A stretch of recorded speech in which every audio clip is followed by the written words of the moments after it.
Today, Caitlyn Jenner announces a run for California governor, and the Black Lives Matter organization turns on Joe Biden. Who could have seen that coming? Oh, wait, it was us. We saw it coming. We've got a lot coming up today, and it starts right now.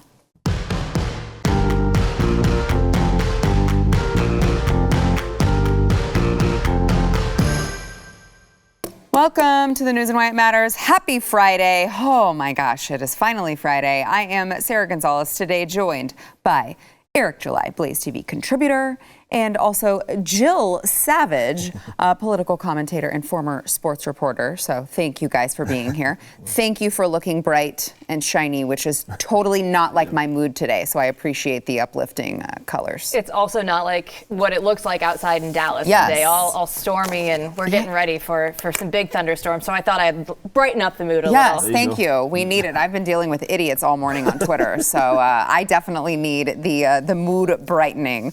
All right, so Caitlyn Jenner, you also may know Caitlyn Jenner as Bruce Jenner, the Olympic champion, but Caitlyn Jenner made the announcement this morning that, okay, so can I make one particular side of this thing mad if I say she is running, she's decided she is running, people are like, don't call him that, it is a man. And if I say he's running, people are like, that is very disrespectful because she wants to be a woman. So I'm going to piss someone off right now, okay? I'm trying really hard, all right? Caitlyn Jenner has decided that Caitlyn Jenner is going to run for governor of California in this all of the recall election that's going on. She filed her initial paperwork. Her campaign website and donation page just went live. And Caitlyn Jenner said, I am a proven winner and the only outsider who can put an end to Gavin Newsom's disastrous time as governor. Californians want better and deserve better from their governor. For too long, career politicians have overpromised and under-delivered. Also that small businesses have been devastated because of over-restrictive lockdowns. Taxes are too high, killing jobs, hurting families, and putting an especially heavy burden on our most vulnerable people. It doesn't come as a surprise to see Caitlyn Jenner's political ideals for anyone who has followed Bruce Jenner. And I say that back, Caitlyn Jenner has been spouting all of this since Caitlyn Jenner was Bruce Jenner.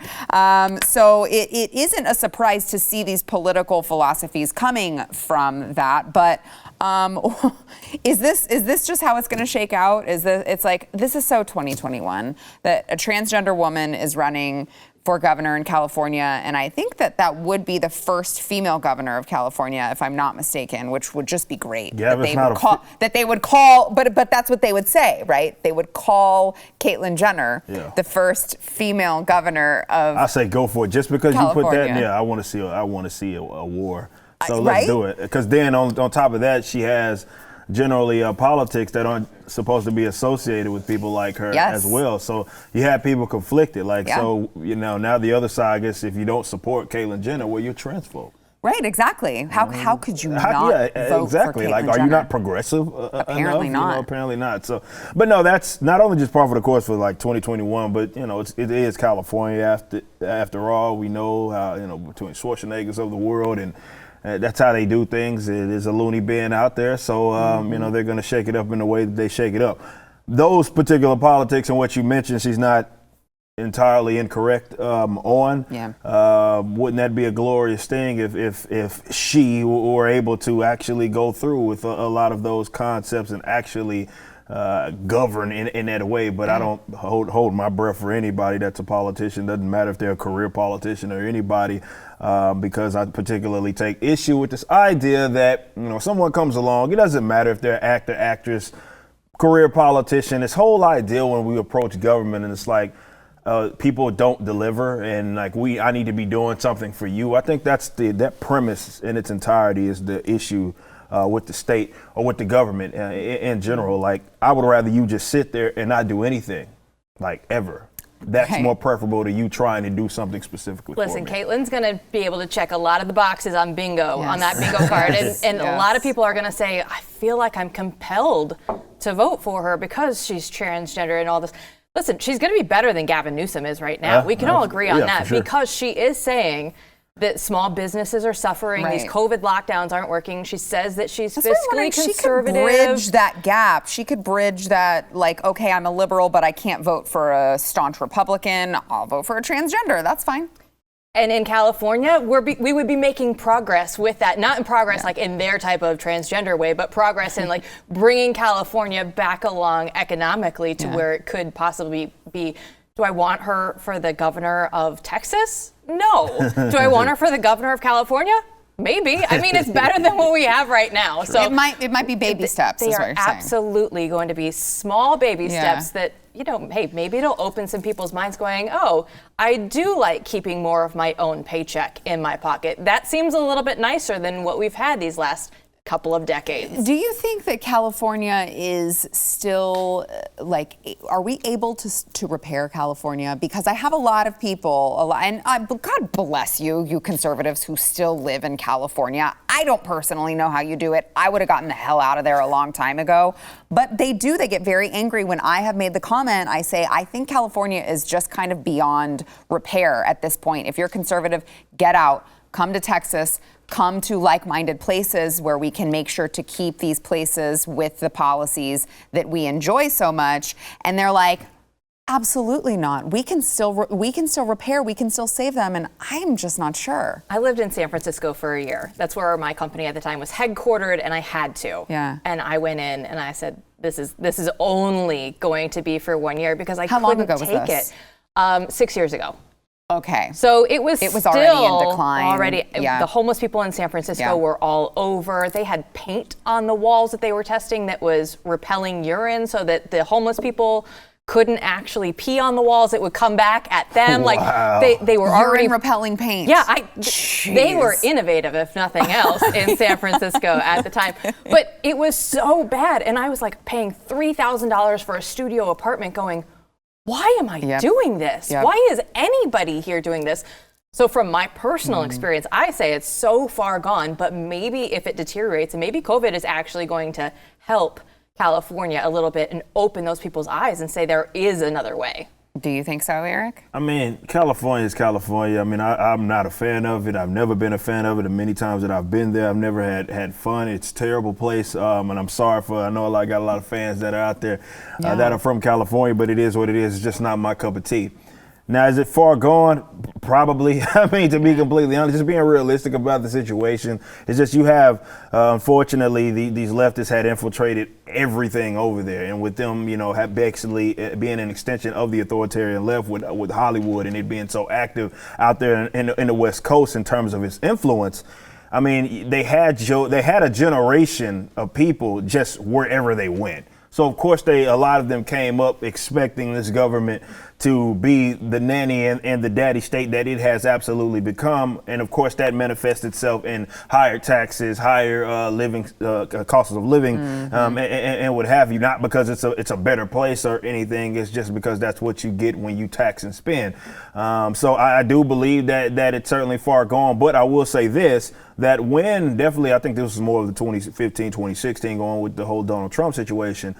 They had like a little effort for, I don't think it gained any more ground of not only just secessionism, but breaking the state up into 3 spots. I was certainly all for health. It doesn't matter who it is, California, Florida, Texas. When it comes to breaking away from the union, I'm all for it. But I think that's a concept that seriously would be maybe a little more realistic for that area, as opposed to thinking that the entire state's going to turn around. Maybe you just break that bad boy up into 3 different areas, be it north, south, mid of California, and breaking that into 2 different nation states. Maybe that's more realistic. And there was a movement for a little while where people were seriously talking about that. We were voting for D.C. this week. California can't be that far behind. So that was going to be my question so how do you feel about D.C. statehood? Well, I don't want it. I mean, it doesn't really matter because that's not like a form of decentralization or anything. That's going the opposite way. You know what I mean? That's moving it towards more of a nationalistic approach. So, but if you're trying to create these states so that you can stack, so that you can make sure that you have Democratic senators. Well, again, that's the problem with why I keep trying to lead with, again, actual legitimate forms of decentralization, not just looking at it from a standpoint of having breaking spots up to have them continue to either vote for, support or have to answer to the federal government.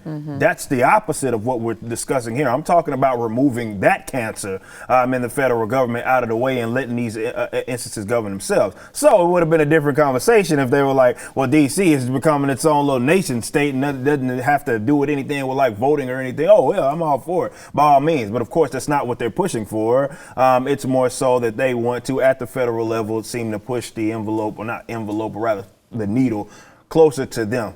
When we talk about the Democrats and not even just that, they talk with immigration as well. They only advocate for that stuff because they feel as if it's advantageous to them.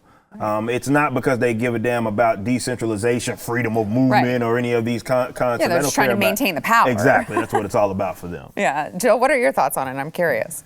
You know, when I look at it, it's just, can we get 2 more Senate seats? And that's all that it is. At the end of the day, it's not, oh, taxation without representation. They were like, okay, so let's remove the taxes. What would you say then? And they were like, oh, no, we didn't think about that part. It's just the accumulation of power. That's all that it is, plain and simple. And it's so easy right now to see through all of it. You know, Biden's going through that whole list and he's just checking them off one by one. Now, whoever is actually running the show behind the scenes is checking them off one by one. But I'm not sure Biden's even capable of doing the actual check mark in the box. Walking, checking off the boxes. It's very hard. It's a lot of work. It gets confusing sometimes. But I mean, all part of that agenda that they laid out right before, and court packing and all of it. It's just coming in and centralizing the authority so that they never have to give it away again. Oh, you want a Republican president again? Good luck. Yeah, eliminating the Electoral College is just it's all about power. Yeah, which is kind of what we kept saying, and people were like, "You're just a conspiracy theorist with your tinfoil hat on." No, it's all coming true. All right. We've got.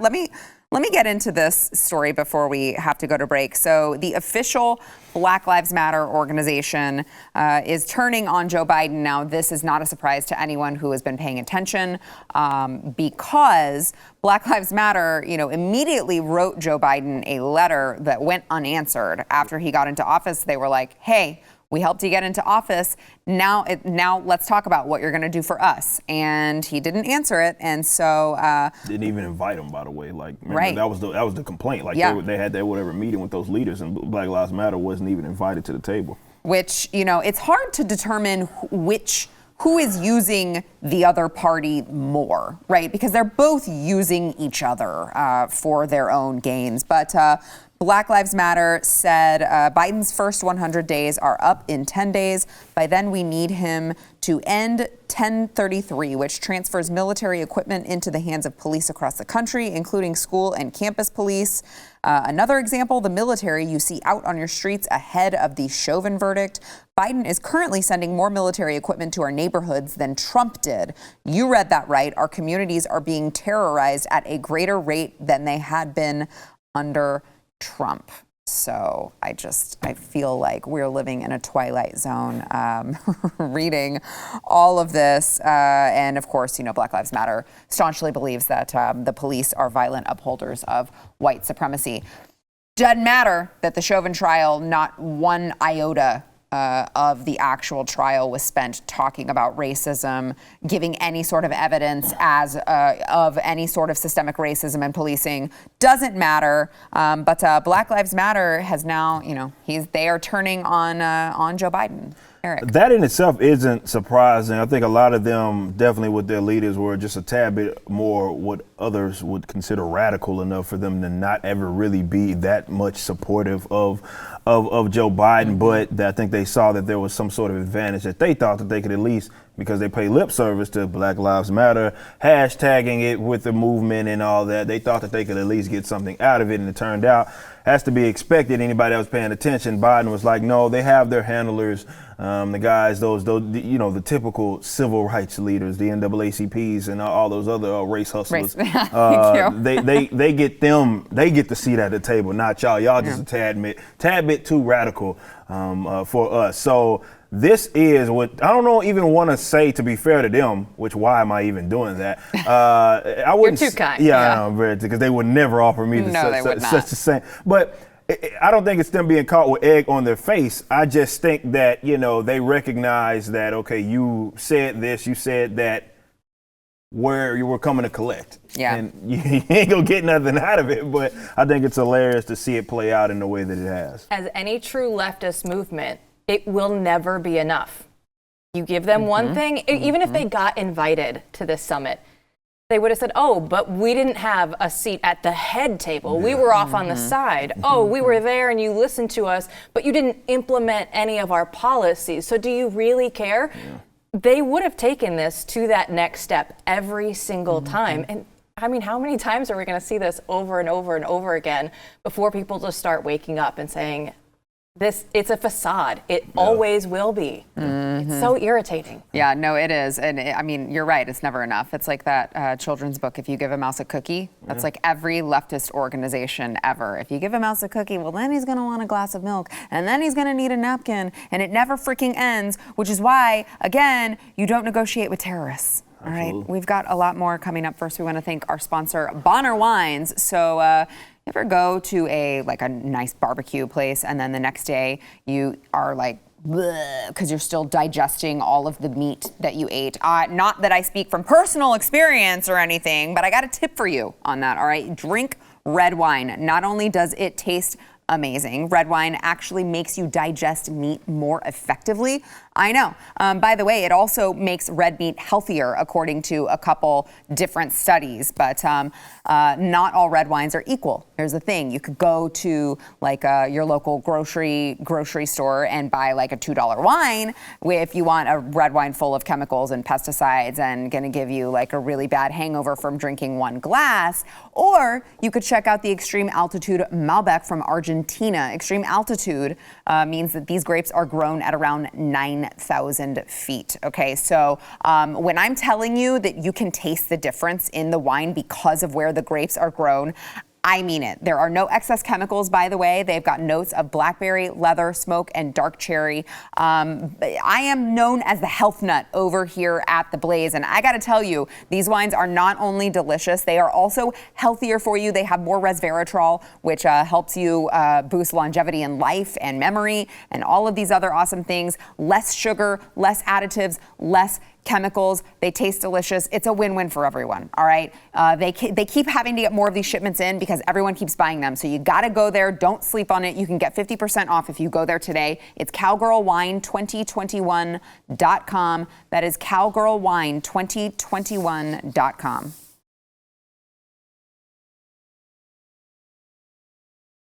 There is a sign that is welcoming people to the intersection where George Floyd was killed, and it gives white visitors particular instructions on how to behave while in the area. So this is memorializing George Floyd Square, which I don't know. I'd love to get you guys' thoughts on it, but I think it's like kind of weird to memorialize the intersection where someone, I don't know. It's kind of weird to me. Like, I don't feel like it's really a good thing to memorialize, welcome, remember in a way that turns George Floyd into a martyr. Eric, I have a feeling you may have a couple different thoughts on that, but let me get into what the instructions say on the sign. So it says, it gives general instructions to visitors entering the, quote, sacred space for community, public grief, and protest, and adds a separate set of instructions for white people in particular. It says, decenter yourself and come to listen, learn, mourn, and witness. Remember, you are here to support, not to be supported. Seek to contribute to the energy of the space rather than drain it. Bring your own processing to other white folks so that you will not harm Black, Indigenous people, and people of color. Also, speak up with compassion to take the burden off of Black folks. It's just really, it's so bizarre. Eric, let me get your thoughts on this, because listen, I'm getting all sorts of trolls on Twitter telling me I am not allowed to speak about any sort of problems in the Black community because I am not, in fact, Black. So let me listen to you, Eric, because I'm not allowed to have an opinion on like objective things that I see that are quite possibly wrong. Yeah, the whole ordeal is just bizarre anyway. When you talk about trying to do something in someone's memory, it'd be one thing if like George Floyd was going there to like protest, I don't know, something that was good, and it ended up unfortunately being with him killed. But this is a bizarre kind of way to react to what, if you want to make the argument, is some sort of wrongdoing by way of the state, which I'd agree with that. However, that in itself is bizarre. I don't care where you're at on the political spectrum or what race you are. Now, as far as the whole separation of all it does, I don't know how that's official, if that's the local government. I'd imagine, since it has to do with my roads, I'd imagine that it has to do with the local government, or somehow they are involved. But what they do is they perpetuate this ideal, which I thought was completely nonsensical. I have for a very long time. And that is that there's some sort of shared strife or shared struggle among people simply because they are of a similar skin tone. And that's what they're perpetuating, like take the burden off. I'm like, what burden? You know what I mean? Like, what and unfortunately, that's why I believe that dialogue when it comes to this particular issue, which again, let's talk about, if you think the state did something bad, or their agent, whether it be the cop and kneeling on that man's neck, back of his neck, if you think that is wrong, don't care if that's a black person, white person, or what have you, that in itself is wrong. But that is almost never the focus. That immediately turned to race. And really, that's all they're discussing even now, even after the verdict. It's just race.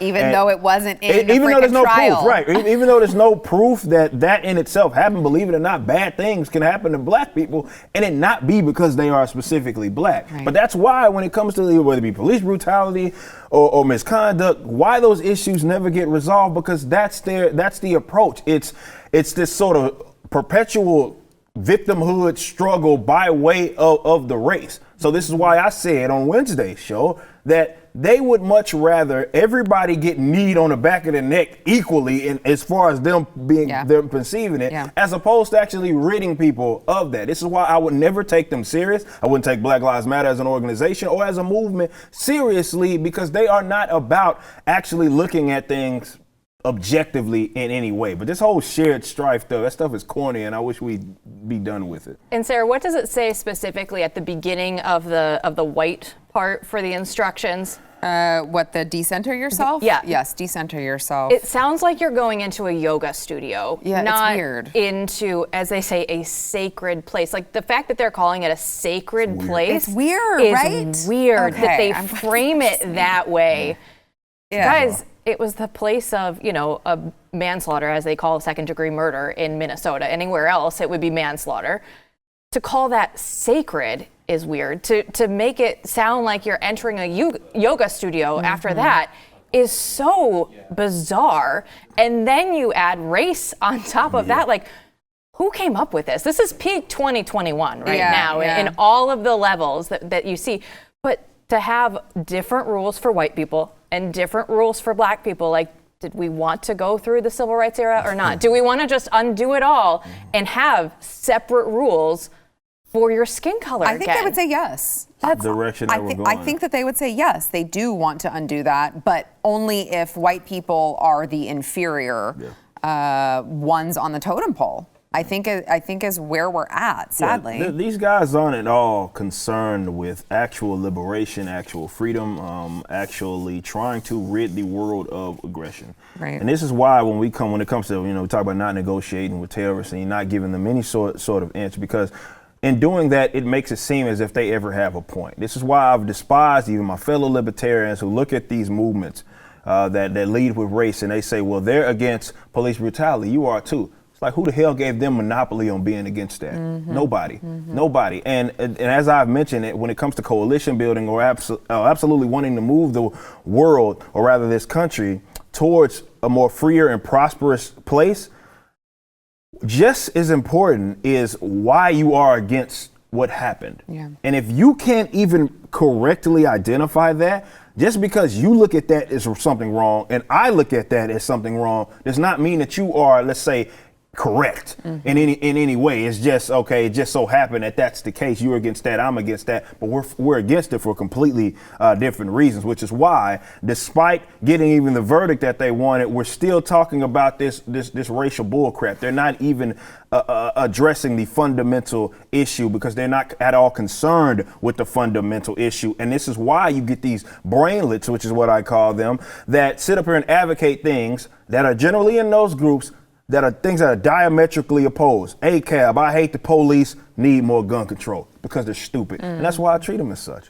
Eric, would it be correct if I were to say that there are a lot of activists out there who are a lot more concerned with being a perpetual victim rather than working on solutions to problems? 100%. I mean, look, I've said time and time again that this is also speaking to, I hate to get like so psychological or rather philosophical with it, but the reason why activism, definitely among these like race hustlers of different races, in this case, black race hustlers, they have no particular fulfillment in something it is that they directly control.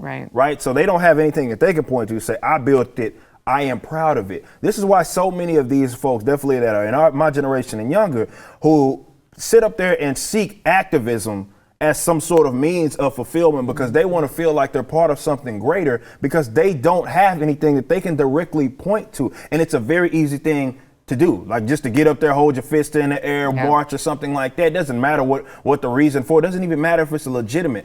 So they need people to be a perpetual victim in order for them to continue down that road and get that fulfillment. Because the minute that's rid of, and let's say you get a good portion of people that just say, you know what, I'm tired of this victim crap, they become obsolete and they become worthless. Our society so likes the celebrity status that you get celebrity status in that victimhood. Absolutely. You get to have your 15 minutes of fame, and there's a lot of perks that come along with it. At some point, hopefully we can take that away, but CNN and all the likes, they're still going to run it, so it's still going to be there. Yeah, that's true, but I think they're down to like 2 viewers now, so hopefully that won't last long. All right, we've got more to come. First, we want to thank our sponsor, Built Bar. So if maybe you're going to your pantry every 15 minutes when you're working from home and you are trying to find a snack and you're finding candy bars and all of these things that are really not good for you, you got to get Built Bars in your pantry stat. Okay, Built Bars are a protein bar, but it doesn't taste like a protein bar. It doesn't taste like cardboard, all right? It's actually good for you, but it tastes delicious. It's high in protein and fiber. It's low in calories and carbs, and it's all made with 100% chocolate. It tastes like you are going to expand your waistline, but you don't actually do that because it's good for you. By the way, their flavor, Coconut Brownie Chunk, it just won the Built Madness winner, Coconut Brownie Chunk. They just got it back. It is the last day that it is in stock. It is available through today. And then after today, I don't know when it's coming back, but it's one of my favorites. You have to try it. Go to BuiltBar.com. Use promo code News15 to save 15% off your order. It is News15 at BUILT, BuiltBar.com.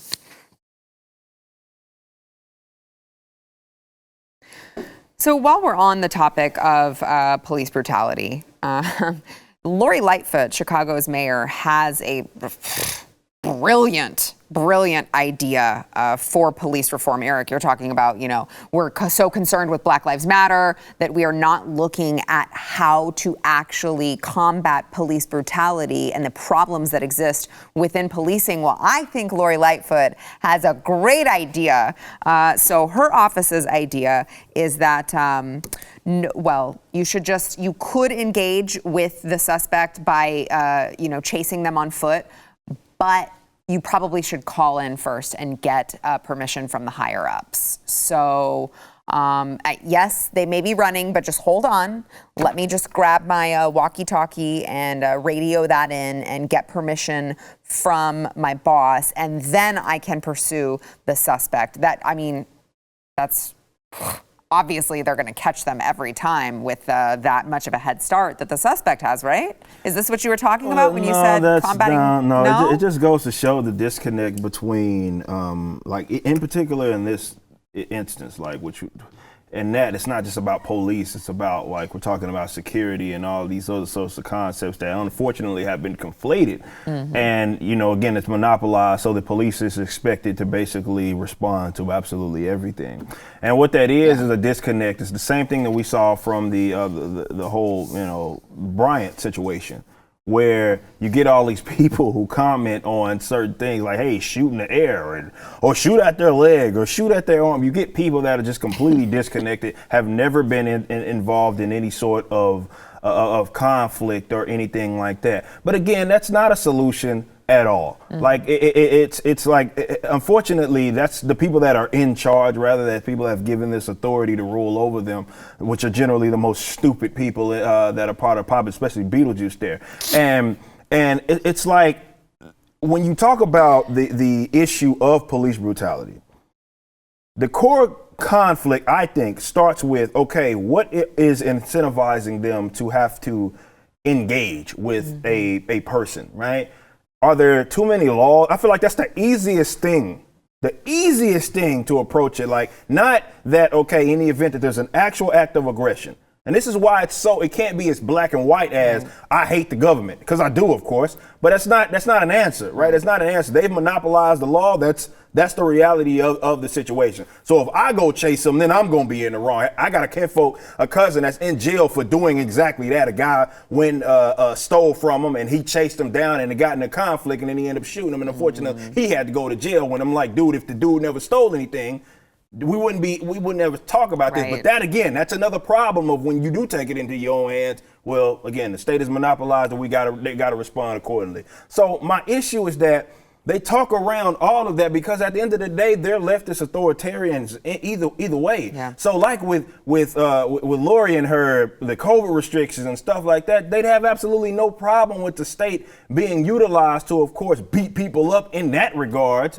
So they have to talk around the actual issue, which is why their issue will never get resolved, because they don't want it to be resolved. So they come up with stupid solutions like that, which that doesn't correct anything. Like, oh, call it in before you go sprint out towards a suspect. What the hell does that fix? Nothing. Yeah, it specifically doesn't fix what Lori Lightfoot was talking about. This story is on the heels of the 13-year-old being shot.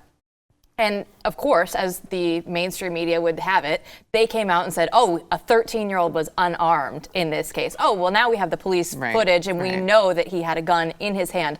So Lori, instead of addressing why a 13-year-old is armed on the streets of Chicago, instead, the narrative is now, oh, we can't let the police officers chase anybody on foot. Yeah, I think she said no one should die as a result of a police chase. And it's like, well, I think it was the gun that was the issue. It was a 13-year-old having a gun. Yeah. That was the issue, not anything else. So when I look at it, yes, is Chicago upside down? Of course. We all know this. Give them what they want. If you choose to live there, you choose to go by these rules, okay, let's see how that works out for you then. It's not going to work. We all know this. But at some point, you have to let them have their way. Like, do it and see how terrible it is, and see if you have anybody left that's there to pay taxes in the city of Chicago. See, it's true. And I often have this conversation. Stu and I always talk about the devil and the angel on both of your shoulders. And part of me is like, hey, you don't want police? Great. See what happens when you have them taken. And then part of me is like, but what about all the people who just happen to own businesses, who live there, who may be more conservative leaning, or who didn't, who do want police, who don't subscribe to that, and they're going to get screwed too, and it sucks. Well, this is why I've said, look, if Republicans, and this is where they always lose, where if they led with, let's say, decentralization, in my honest opinion, and that ran to the top of their platform, not any of this other bull crap that they get to talk about. I'm talking straight up decentralization.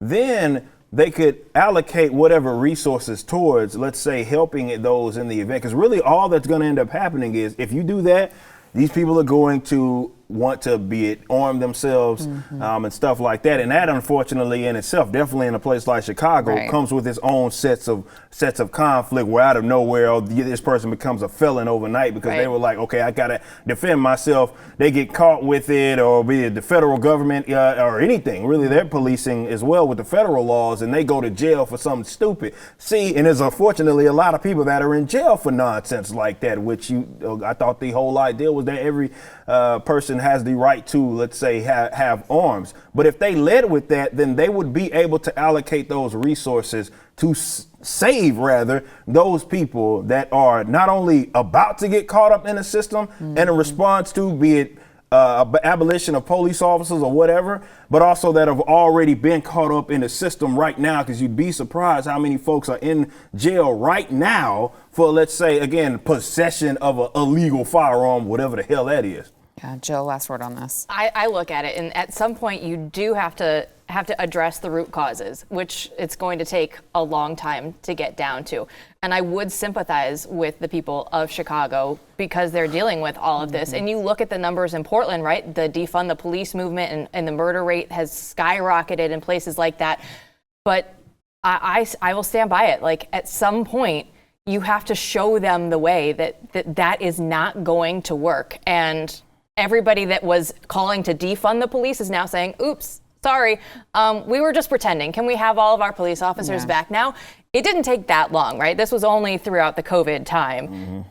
I hope that it would take a certain, smaller length of time. They'd learn their lesson quickly. But these guys are never going to stop. This is what they want. They want to take your guns away, and they want to defund their police officers, and you have to now call in before you chase anyone on foot. Like, how much more absurd can this get? Oh, don't figure tempt it out. them. Don't tempt them, Jill. All right, we've got more to come. First, we want to thank our sponsor, Grove Collaborative. So I am, I mentioned earlier, they're like, oh, you're like the health nut at the Blaze. Also, I'm known around here as the conservative hippie, okay? Because I love my products that I can use that are safe for my kids, safe for my pets, safe for the environment even, because it's like, it's nice to have all three covered, okay? You got to go to Grove Collaborative if that is you, if that sounds like something that you are loving too. Grove Collaborative is the online marketplace that delivers healthy home, beauty, and personal care products directly to you. So it's not just like what you're spraying your countertops with, it's also beauty products, all right? They are taking the guesswork out of going green. So whatever it is, it's going to be safe for your family, safe for your kids, safe for your pets, and that's a big deal these days. Also safe for the planet. I love Mrs. Meyer's, but whatever the case may be, you don't have to shop multiple stores. You don't have to search online. You're like, oh, I'm going to go to Whole Foods and spend $10 million on 3 products, and then I need to go over here. You don't have to do that. You can get all of your products through Grove, and you can trust them. Join over 2 million households who have trusted Grove Collaborative to make their homes happier and healthier. Shipping is fast and free on your first order. You got to go to grove.co/news. You will get a free gift with your order of $30 or more. If it were me, I think that you get to choose if there's a Mrs. Meyer's. Highly recommend. I'm telling you guys, they are great products and they smell great. You got to go to grove.co/news to get that offer. I can't speak today because it's Friday. Grove.co/news. Back in a minute. Now, on the heels of Joe Biden telling everyone, all Americans, that you may not get to celebrate your 4th of July if you don't get the vaccine, which I think is like counterintuitive to like the entire reason that we have Independence Day, which happens to be the 4th of July. On the heels of that announcement, Bill de Blasio told reporters that it might be possible for citizens to stop wearing masks outdoors by the beginning of summer, but as long as they get the vaccine. So he said June's the date we set to hit our vaccination goal. June is one of those times of the year that we're used to sort of a reset moment every year. So we'll keep the masks on. We'll do all the things we need to do. After that, we'll be able to reassess. One of the things we can say to people is if you want to get rid of masks, if you want to get rid of social distancing, if you want to get rid of the restrictions, go get vaccinated. We're going to have to keep those restrictions in place until we're 100% sure we're out of the woods. And by the way, the best way to know that we're out of the woods is to see those vaccination numbers go up. So, I would say, Eric, that it's like dangling the carrot in front of people so that they can keep continuing to do exactly what the state is saying. But we've already had one of their people come out and literally say, they have to keep dangling the carrot. Yeah, so it's not a conspiracy. You can't even use that anymore as a term to really describe what it is. I guess you can, but it's I'm not saying that they're dangling the carrot. Yeah, they themselves are saying it. They themselves said it's just kind of weird that, not only that, they don't even give you an actual number. We talked about Jim Jordan, and him grilling Fauci, and Fauci acting like, oh, I couldn't hear you. You're speaking too fast. No, you knew exactly what he said. You just didn't want to answer the question when it comes to what exactly are we looking for? What is the objective number that is? It's a target. It's not a threat anymore. What does that even mean? What does that even mean? It doesn't mean anything. They just want you to get the jab, and they're saying whatever it is that they can to try to incentivize you to get it. So it's like the carrot. Hey, you want freedom? Make sure the quicker you all get the jab. How many of y'all, we're not going to tell you, but many of y'all get the jab, you can then go do stuff in June because it's really not reasons, how freedom which works. Again, I'm not getting it. So, go screw yourself. But that's just not really how freedom works. But they've moved the goalposts the entire time in COVID. So why would now be any different for them?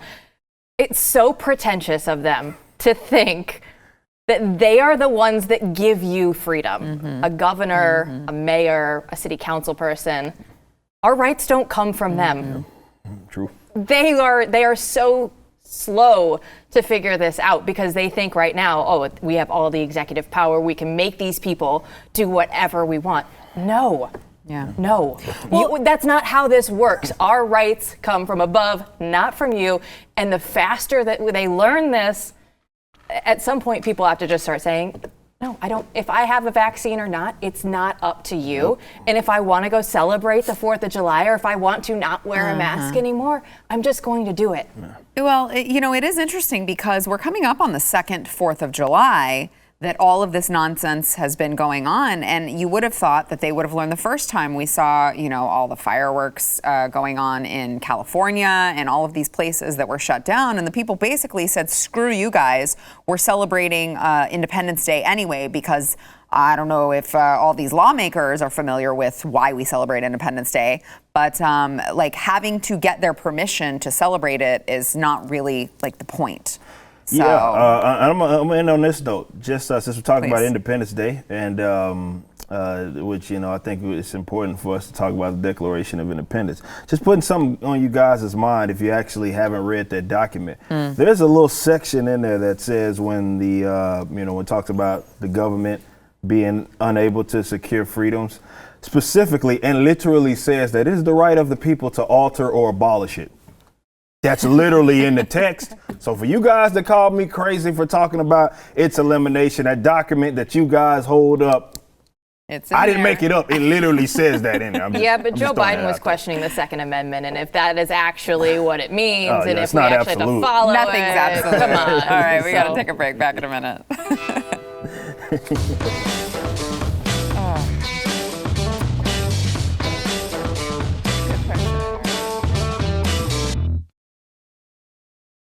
All right, don't forget, if you are watching this on YouTube, Facebook, BlazeTV, wherever you are watching us, you got to go to wherever you get your audio podcast, subscribe, rate, and review the news and why it matters. Not only will it help more people find this show, it will also give you the chance to submit a review and have your review read live on air. We've got one today from Quota 3, what is that? Quota 3 something B.